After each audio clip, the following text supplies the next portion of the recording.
It's the police, they're wearing the uniform, solve it. But we have a city family, we have a county family, and so it's usually incumbent upon us to step over and say, hey, can we have a meeting and talk about this? Yeah. We did just that last month on the very issue of property on the beach and the sand and oceanfront walk. Who's going to do what? Who's going to step up when? Because we don't do that. We don't take your property unless we're arresting you. That is just, we're not allowed to do that. So, but others can, based on whether it's abandoned, whether it's, you know, that's their issue. So we had that meeting, but we are all over Park and Oceanfront Walk, and I'll hand it to Lieutenant Soliman to just give you a 2 seconds on that. So for those of you who aren't familiar with the setup at Park, it's very unusual. It's not your typical street. The sidewalk is about 20 to 25 feet wide. The street portion runs directly up against the buildings. There's no clear demarcation. So it has a unique environmental aspect to it. Now, if you remember, probably 3 to 4 months ago, there were about 15 to 20 tents there, and it was overflowing.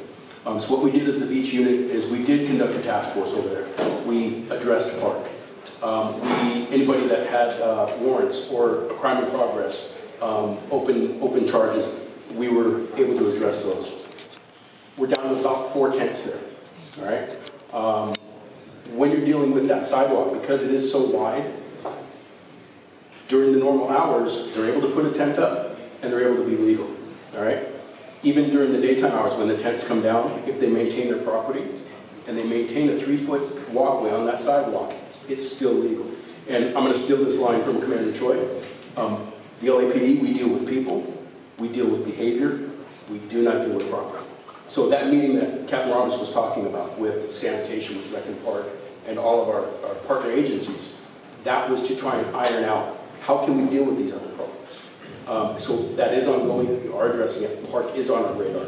That's also one of our kickoff points when we do our when sanitation does the Friday morning cleanups. Right. What I'm saying is it keeps happening. So it seems to me like if you guys were to chain link off that big area, right, and again, stop the behavior for an extended period of time, restore the sidewalk, and just change the culture. I mean, I keep saying that, but that's what's happening. People say, go to Park. We're dumping everything at Park. We're doing crack at Park. We're chopping up bikes on Park.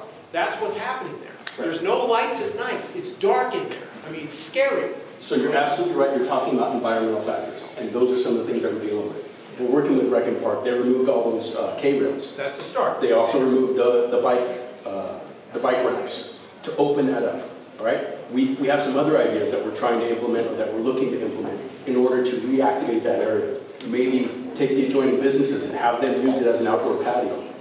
So we have a lot of ideas. We're working on those ideas. So Park is it's on our radar, and it's one of those prime areas. Lastly, I don't want to take up the tickets for trash. Like if you throw trash out, you should get a citation for that. And the homeless, for some reason, strive to make as big of a mess as humanly possible. I don't understand that. Like it's just like you have to work at making that big of a mess. Yeah, true. I hear you. Trash is a big issue in the area. But again, we're dealing with our resources that we have. I understand. Right? I'm with you. I can take 2 officers and I can spend 20 to 30 minutes to try and, number one, identify somebody, to then write them a ticket for throwing a piece of paper on the ground. Or I can take those same 2 officers, I can have them on the boardwalk and hopefully affect the thefts of the cell phones, the thefts of the backpacks at the skate park and at the basketball courts, to prevent somebody from assaulting somebody with a stick. I have to decide where I'm going to send my officers, and I'm gonna err on the side of violent property crime or throwing a piece of paper. But we are trying to address that problem just with different responses. Thank you.